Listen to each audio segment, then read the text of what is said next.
अच्छा जी, नेक्स्ट आपने बात करते हैं किडनी स्टोन्स की। किडनी स्टोन्स वो कहते हैं can lead to the severe complication such as hydronephrosis, यानी कि आपको कभी भी कोई स्टोन है वो किसी भी जगह पे जाके इम्पैक्ट हो जाए, ठीक है ना, और आपकी जो पीछे जाके जो है वो बिल्टअप होता रहे और किडनी के जो है पेल्विस होते हैं या कैलिसीज होते हैं वो क्या होना स्टार्ट हो जाते हैं, डायलेट होना स्टार्ट हो जाते हैं।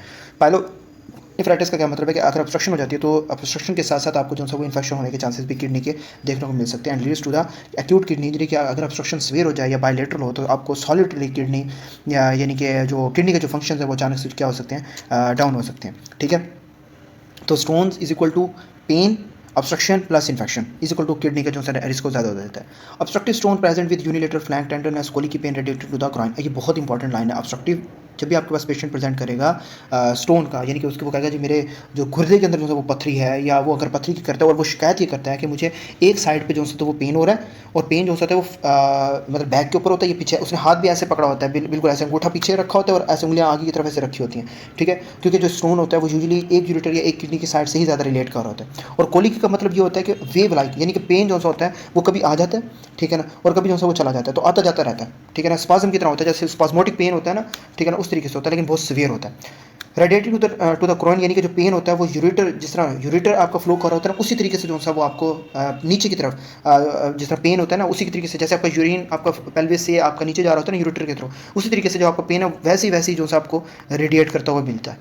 हेमाचूरिया का मतलब ये होता है कि आपका जो यूरिन ट्रैक्ट है उसमें आपका जो है ब्लड जो है वो यूरिन में आ रहा होता है बिकॉज ऑफ एनी रब और स्क्रैच बिकॉज ऑफ स्टोन्स, ठीक है। So main point is flank pain यानी कि back, colicky pain which is crampy come and goes pain, haematuria यानी कि ब्लड के अंदर जो हमें यूरिन देखने को मिल रहा होता है। Treat and prevent by encouraging fluid intake, पानी ज़्यादा पीने की वजह से जो छोटी छोटी जो अगर पथरियाँ होती हैं, जो उनका साइज़ होता है, बिल्कुल छोटा छोटा सा साइज़ होता है, वो आपको आपकी निकल जाती हैं। Radiolucent stone, radiolucent stones which is I can't see you see, मतलब कैल्शियम, आपके magnesium, struvite, uric acid, cystine वगैरह जो स्टोन्स होते हैं वो आपको देखने को मिल रहे होते हैं, ठीक है। फिर वो कहता है कि पहले पहले आ जाता है आपका कैल्शियम स्टोन्स। कैल्शियम स्टोन्स में वो कहता है कि कैल्शियम स्टोन्स को हाइपोसिट्रेट यूरिया, यानी कि जब भी आपकी बॉडी के अंदर जो सिट्रेट का लेवल है, जो सिट्रेट का लेवल है वो क्या हो जाता है, कम हो जाता है, तो आपको कैल्शियम स्टोन्स देखने को मिल रहे होते हैं। क्यों? क्योंकि जो आपका सिट्रेट होता है ना वो आपका नेचुरल कैल्शियम स्टोन इनहिबिटर होता है, क्योंकि ये आपका फ्री जो आपके कैल्शियम्स होते हैं ना उनके साथ बाइंड करके जो है वो फ्री क्रिस्टल जो होता है वो बनाने से रोक रहा होता है। तो इसलिए अगर आपका हाइपोसिट्रेट यूरिया होगा, आपका सिट्रेट लेवल कम होगा, तो आपका कैल्शियम ज़्यादा हो जाएगा और उसमें जो है वो स्टोन फॉर्मेशन जो होता है वो आराम से हो जाती है। एक्सरे फाइंडिंग में वो कहता है विच इज़ रेडियो ओपेक, यानी कि जो कैल्शियम स्टोन है वो एक्सरे के ऊपर बहुत ज़्यादा वाइट या डेंस जो है वो नज़र आ रहे होते हैं, ठीक है। जो इमेज है उसके ऊपर ब्राइट वाइट जैसे नज़र आ रहे होते हैं, ठीक है। और उसके बाद विच इज़ हाइपर डेंस, हाइपरडेंस का क्या मतलब होता है कि जो सिटी है, सिटी स्कैन है, उसकी जो सराउंडिंग है, जो सराउंडिंग टिश्यू है उससे ज़्यादा जो है टिश्यू से ज़्यादा जो है वो डेंस पेन जो है वो नज़र आ रही होती है, ठीक है ना। जो ब्राइट रेड लीजन्स है उसकी तरह नज़र आ रही होती हैं। शेप लाइक इन्वेलप और डम्बल, जिस तरह डम्बल शेप नहीं होता वैसे आपको जो है वो ऐसे करके स्टोन जो है वो नज़र आ रहे होते हैं। Calcium stone most commonly 80%, because calcium की जो तादाद होती है वो आपकी बॉडी के अंदर जो है वो ज़्यादा होती है सबसे, तो कैल्शियम ऑक्सैलेट जो होता है वो स्टोन ज़्यादा होते हैं as compared to the calcium phosphate stones, ठीक है। Can result from the ethylene glycol which is antifreeze injection. Vitamin C over use hypocitraturia usually associated with decrease urine pH. Ethyl glycol जो होता है वो body में जो होता है वो मेटाबोलाइज होकर क्या बना रहा होता है, ऑक्सैलेट बना रहा होता है, जिसकी वजह से कैल्शियम ऑक्सैलेट जो होता है वो ज़्यादा हो रहा है। यानी कि जब भी आप एथिलीन ग्लाइकोल की इंजेक्शन वगैरह कर रहे होते हैं तो उसकी वजह से वो ऑक्सैलेट बना रहा होता है। विटामिन सी जो होता है उसकी मेटाबॉलिज्म भी ऑक्सैलेट इंक्रीज, उसकी वजह से भी जो ऑक्सैलेट की मेटाबॉलिज्म है वो इंक्रीज हो सकती है, जिसकी वजह से कैल्शियम ऑक्सैलेट के चांसेस ज़्यादा होते हैं। इसके अलावा हाइपोसिट्रेट यूरिया मैंने आपको बता दिया। माल ऑब्जॉर्प्शन और क्रोन्स डिजीज़, यानी कि जब फैट की माल ऑब्जॉर्प्शन होती है तो नॉर्मली जो गट में कैल्शियम ऑक्सैलेट आता है ना, कैल्शियम है वो ऑक्सैलेट को बाइंड कर लेती है, जिसकी वजह से जो माल ऑब्जॉर्प्शन में कैल्शियम फैट के साथ जो है वो लग जाती है और फ्री ऑक्सैलेट ज़्यादा जो है वो ऑब्जॉर्ब होती है। लेकिन इस कंडीशन में अगर माल ऑब्जॉर्प्शन हो रही हो या क्रोन्स डिजीज़ हो रही हो तो उसकी वजह से हाइपर ऑक्सिल यूरिया और कैल्शियम ऑक्सैलेट स्टोन जो होते हैं वो देखने को मिल रहे होते हैं। ट्रीटमेंट में क्या है, थायराइड यानी कि जो यूरिन है उसे यूरिन से आपकी कैल्शियम की एक्सक्रीशन ज़्यादा करवानी चाहिए। सिट्रेट यानी कि आपके जो स्टोन इनहिबिटर्स हैं वो हम दें, जैसे हमारी बॉडी के अंदर हाइपोसिट्रेट यूरिया तो हमें सिट्रेट देने चाहिए। लो सोडियम डाइट देनी चाहिए, क्योंकि आप ज़्यादा सोडियम से यूरिन जो होता है वो कैल्शियम की जो एक्सक्रीशन है वो बढ़ा सकता है, इसलिए सोडियम जो होता है वो हमने कम करना होता है। इसलिए कैल्शियम स्टोन प्रिवेंशन के लिए आपने थायराइड, सिट्रेट और आपने लो सॉल्ट देना होता है, ठीक है ना। एक पॉइंट यहाँ पे लिखा हुआ है कि it usually associated with decrease urine pH, यानी कि जो कैल्शियम फॉस्फेट स्टोन्स हैं उसके लिए इंपॉर्टेंट ये होता है कि जो पीएच जो सा होता है वो बेसिकली ज़्यादा कब होती है, जब अल्कलीन यूरिन जो सा होता है वो कैल्शियम फॉस्फेट की पोजेशन को फेवर कर रहा होता है, ठीक है ना। तो यहाँ पे जो आपके कैल्शियम फॉस्फेट स्टोन्स हैं उनको जो है वो अल्कलाइन यूरिन जो होता है वो पसंद होता है, तो इसलिए जो आपका it is associated with decrease urine pH. Next वो कहता है कैल्शियम फॉस्फेट से एसोसिएट कर रहा होता है कि उसके अंदर जो पीएच है वो क्या होती है, ज़्यादा होती है। अब ये भी आपके क्या होते हैं, रेडियोपेक होते हैं, नज़र आ रहे होते हैं, हाइपर डेंस होते हैं और wedge shaped prism like structure होता है। वेज शेप का मतलब क्या होता है, यानी कि कैल्शियम ऑक्साइड फॉस्फेट के जो क्रिस्टल्स होते हैं वो प्रिज्म शेप लाइक होते हैं। अगर आप गूगल पे जाके देखें तो आपको नजर आएगा। ट्रीटमेंट में क्या है कि हमने लो सोडियम डाइट देनी और थायराइड देनी एज इट इज़ कैल्शियम, कि हम जो सा वाटर है उसको रिअब्जॉर्ब नहीं करने देना। वाटर जो है वो हमारी बॉडी से जितना ज़्यादा एक्सक्रीट हो ज़्यादा बेहतर है। फिर आ जाता है ammonium magnesium phosphate which is struvite stones. Increase pH, यानी कि वाई अल्कलाइन, यानी कि पीएच उसकी क्यों ज़्यादा होती है एज इट इज़ फॉस्फेट, क्योंकि उसको वही नेचर पसंद होती है। यानी कि आपका जो कैल्शियम जो स्टेरोवेट स्टोन्स हैं उनको अल्कलाइन यूरिन के अंदर जो होता है वो आदत होती है बनने की, ठीक है।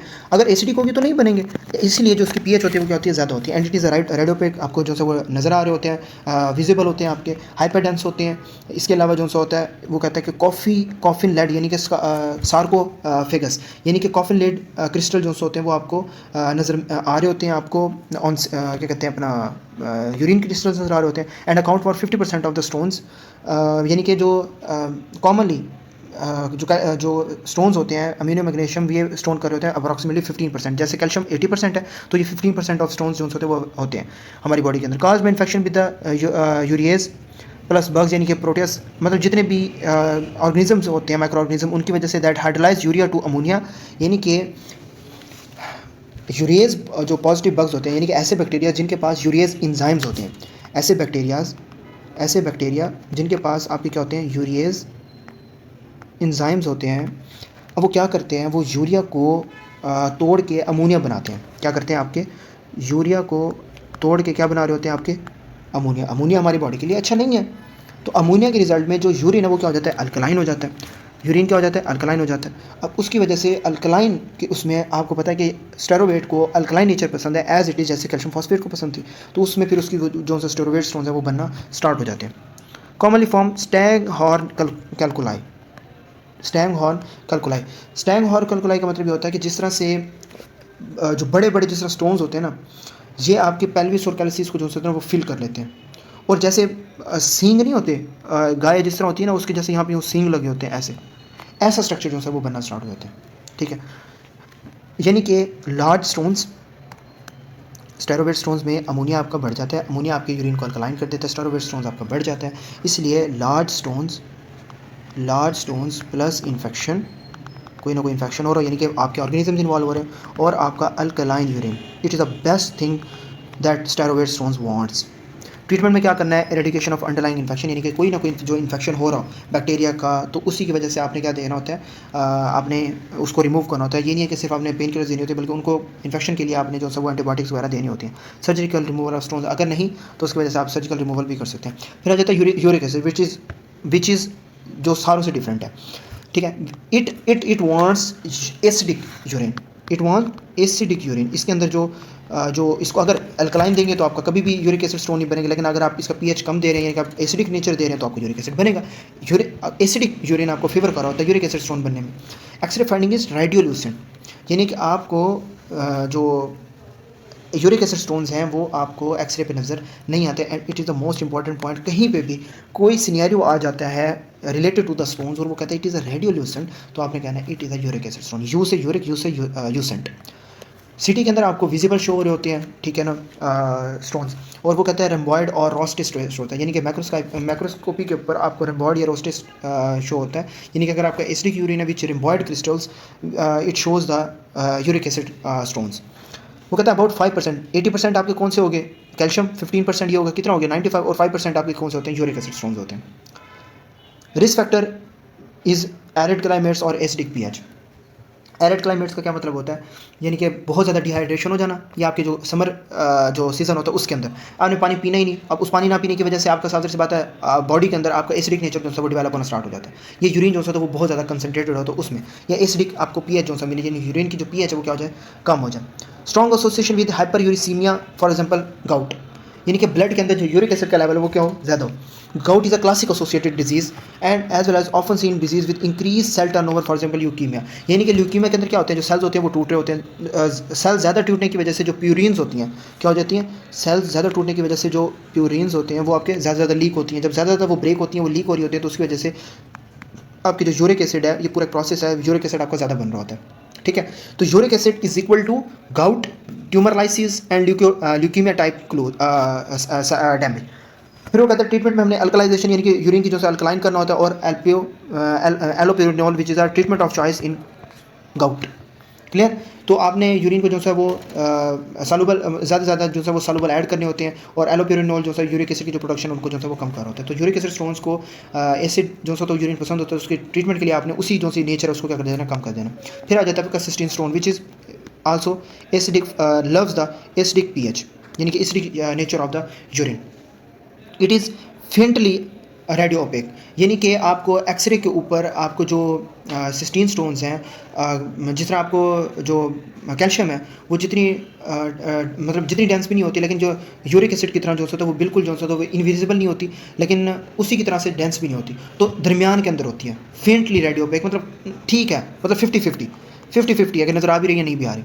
मॉडुलेटरी रेडियो डेंस मतलब इसके अंदर भी जो होता है वो बिल्कुल जो उसकी डेंसिटी है वो इतनी प्रोमिनेंट नज़र नहीं आ रही होती।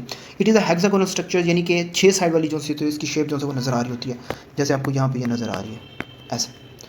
फिर वो कहता है it is a hereditary autosomal recessive condition in which cystine is reabsorbing proximal convoluted tubule transporter lose function, यानी कि ऐसे ट्रांसपोर्टर डिफेक्ट जिसके अंदर आपकी दोनों पेरेंट्स से आपको डिफेक्टिव जीन्स मिल रहे हो, और आपकी जो प्रॉक्सिमल कन्वोल्यूटिव ट्यूब्यूल है उसमें आपके अमीनो एसिड रिअब्सॉर्ब जो करने वाला जो ट्रांसपोर्टर है वो ही ना हो, आपका अमीनो एसिड रिब्जॉर्ब करने वाले ट्रांसपोर्टर, क्योंकि आपका अमीनो एसिड 100% रिब्जॉर्ब होते हैं।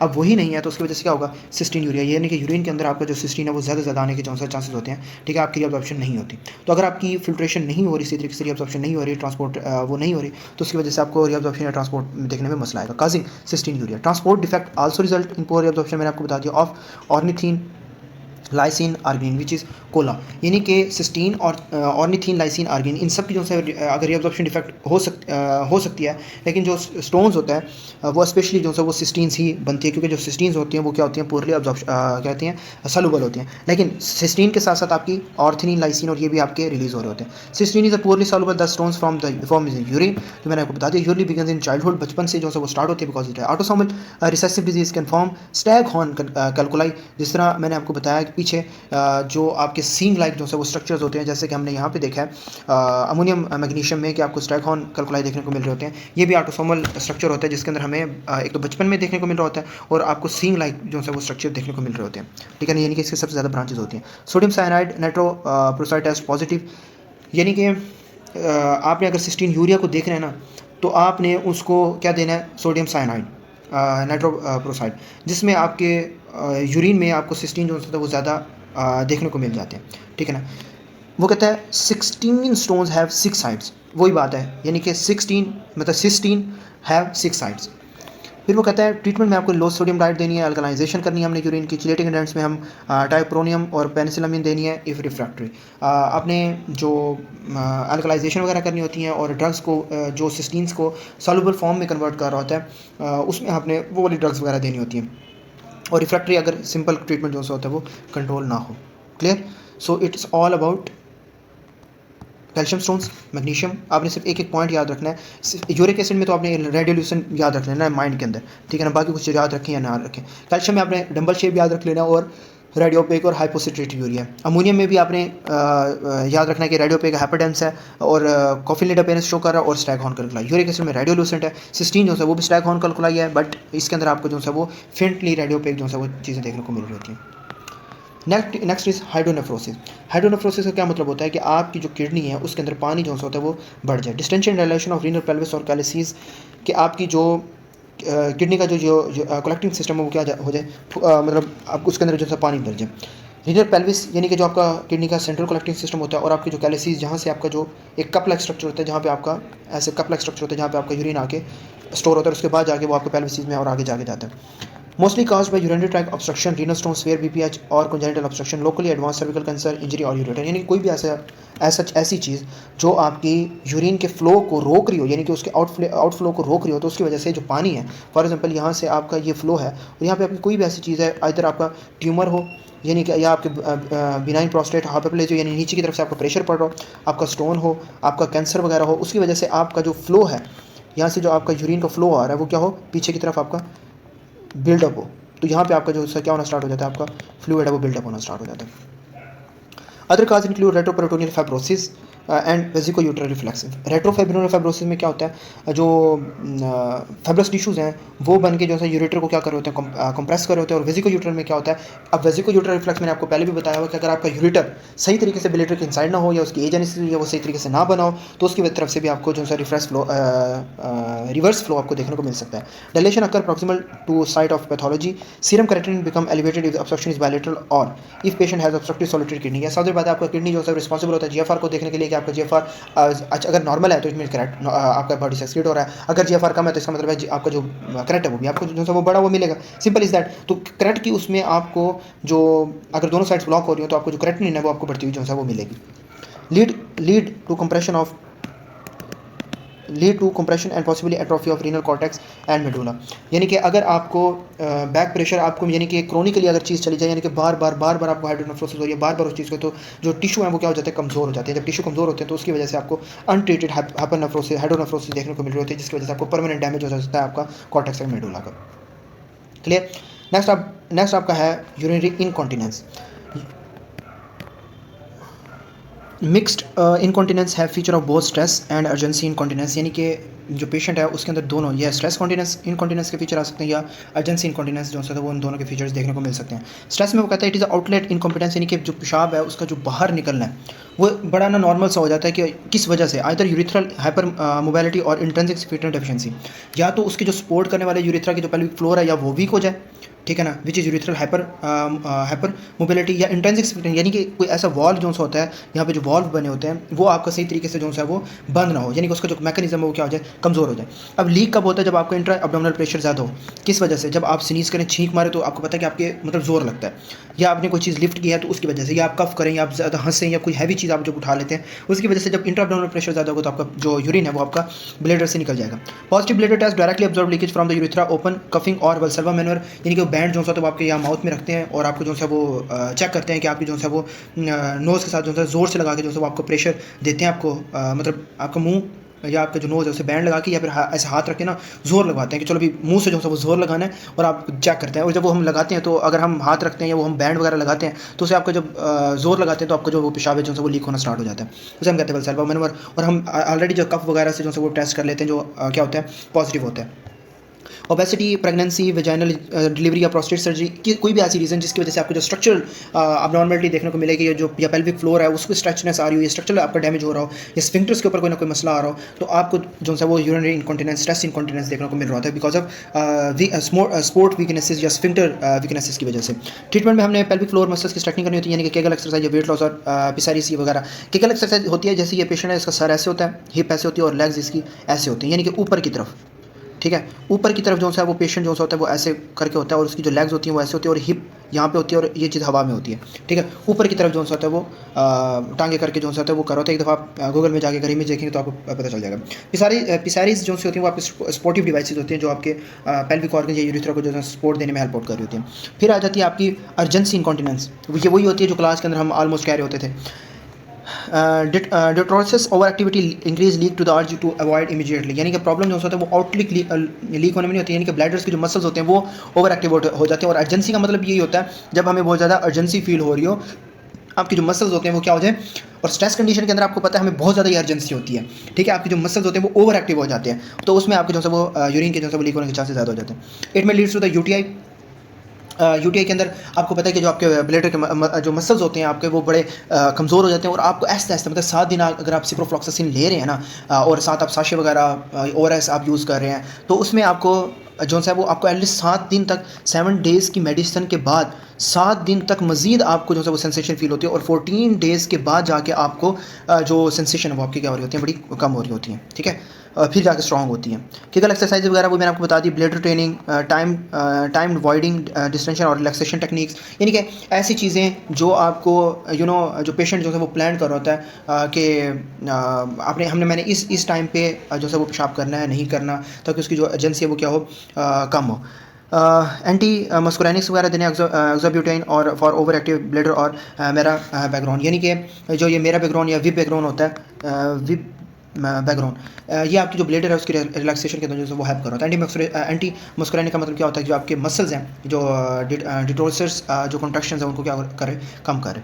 ओवरफ्लो का क्या मतलब होता है कि आपका जो ब्लेडर है वो प्रॉपरली एम्प्टी ही ना हो, यानी कि incomplete empty, detrusor under activity और outlet obstruction increase lead to the increase leak without over feeling और increase post void residual on catheterization on ultrasound, यानी कि आपके जो ब्लेडर है वो मसल, जो ब्लेडर का मसल है वो वीक हो और कंट्रैक्ट ही ना कर पाए, ठीक है। उसकी वजह से जो यूरिन होता है उसकी जो निकलने का रास्ता होता है वो ब्लॉक हो जाता है, जिसकी वजह से ब्लेडर फिल होता रहता है, ओवर डिस्टेंड हो जाता है, और फिर ओवरफ्लो या ड्रिबलिंग जो है वो करना स्टार्ट कर देता है, ठीक है। और पेशेंट जो होता है वो यूरिन करने के बाद उसको जो है ना वो यूरिन, अब उसका ऐसा फील होता है कि शायद मुझे पूरा नहीं आया, और यूरिन जो होता है वो फिर भी बच जाता है, ठीक है।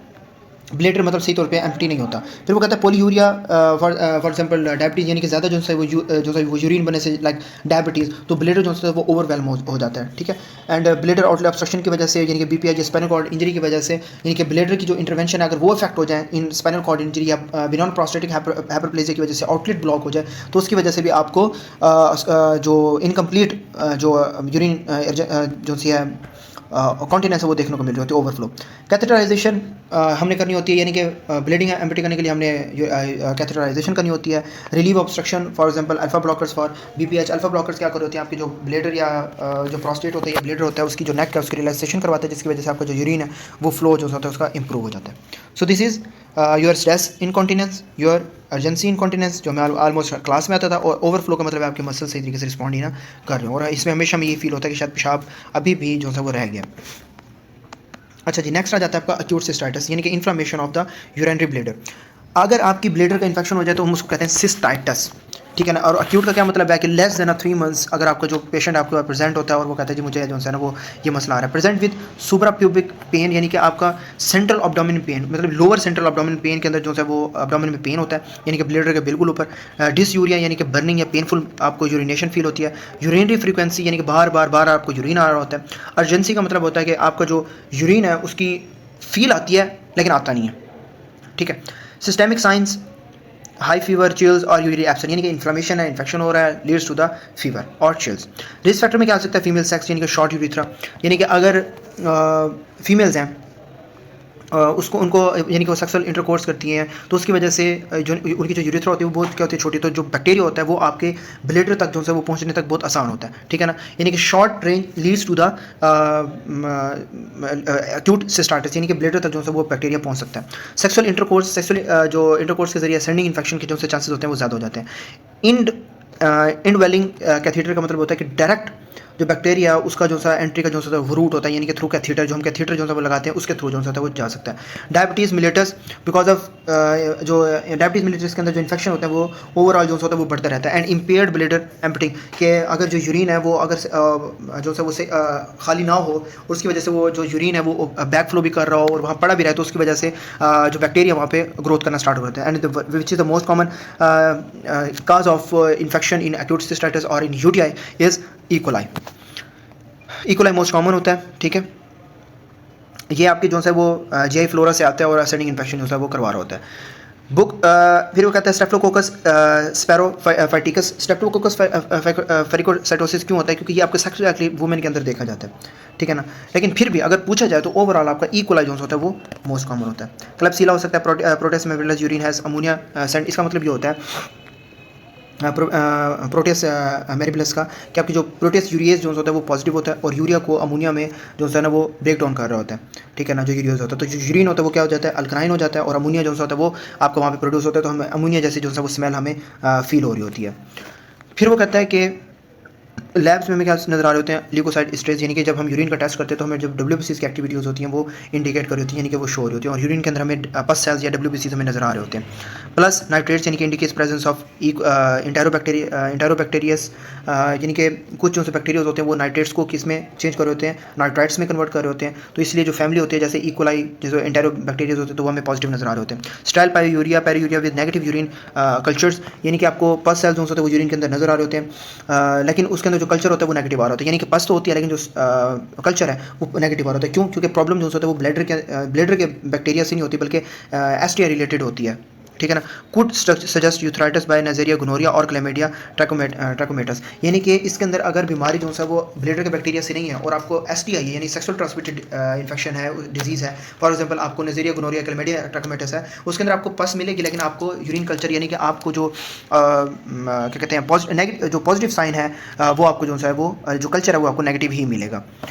लेकिन आपको ये इस वजह से एसटीआई के अंदर आपको ये चीज़ें आपको पस लाजमी मिलेगी। ट्रीटमेंट में क्या एंटीबायोटिक्स हमने देनी होती है विच इज़ टीएमपी एसएमएक्स, ठीक है। तो क्लिनिकली आपने इन चीज़ों को ट्रीट करना होता है। फिर आ जाता है पाइलोनेफ्राइटिस, आइदर एक्यूट और क्रोनिक पाइलोनेफ्राइटिस। एक्यूट पाइलोनेफ्राइटिस का क्या मतलब होता है? It is a neutrophil inflate renal interstitium, यानी कि जो बैक्टीरियाज होते हैं जो किडनी है उसका जो सा वो इन्फेक्शन है उसको हम कहते हैं एक्यूट पाइलोनेफ्राइटिस। और इसके अंदर हमें जो न्यूट्रोफिल्स हैं यानी कि एक्यूट बैक्टीरियल इन्फेक्शन के अंदर जो इन्फ्लेमेटरी सेल्स होते हैं वो ट्यूब्यूल्स के जो से वो आसपास जो टिश्यूज़ होते हैं उसके अंदर होते हैं, ठीक है। इन्फिल्ट्रेट रीनल इंटरस्टिशियम, यानी कि ब्लैडर के अंदर लिमिटेड जो सा वो इन्फेक्शन नहीं होता बल्कि जो किडनी टिश्यूज़ है वो भी इन्वॉल्व होते हैं। अफेक्ट करता है कॉर्टेक्स को with relative sparing of glomeruli या वेसल्स, यानी कि आपके कॉर्टेक्स को तो इन्फेक्शन जो है वो ज़्यादा कॉर्टिकल एरियाज़ को हिट कर रहा होता है, लेकिन जो इसके साइड एरियाज़ होते हैं उनको जो है वो जैसे टारगेट ग्लोमेरुलाई है उनको नहीं करता, जो ग्लोमेरुलाई या वेसल्स होते हैं उनको टारगेट नहीं कर रहा होता। प्रेजेंट विद फीवर है, इन्फेक्शन है तो फीवर है, फ्लैंक पेन है which is cost of vertebral angle tenderness है, नोजिया वॉमिटिंग चिल्स है, यानी कि वही है कि अगर इन्फेक्शन वगैरह हो रहा है यानी कि किडनी एरिया पेन हो रहा है और बैक जो है वो अगर टैप करने पे आपको पेन फील हो रहा है तो उसकी वजह से और साथ ही सिम्टम्स हो रहे हैं तो it is acute pyelonephritis. Cause include ascending UTIs, E coli is the most common, यानी कि जो ब्लेडर से बैक्टीरिया यूरेटर की तरफ जा रहा होता है ना ऊपर की तरफ और फिर किडनी तक पहुंच जाता है तो उसमें आपको यूटीआई जो होता है वो मोस्ट कॉमन काज होती है और E coli is the most common, ये आपको पता है।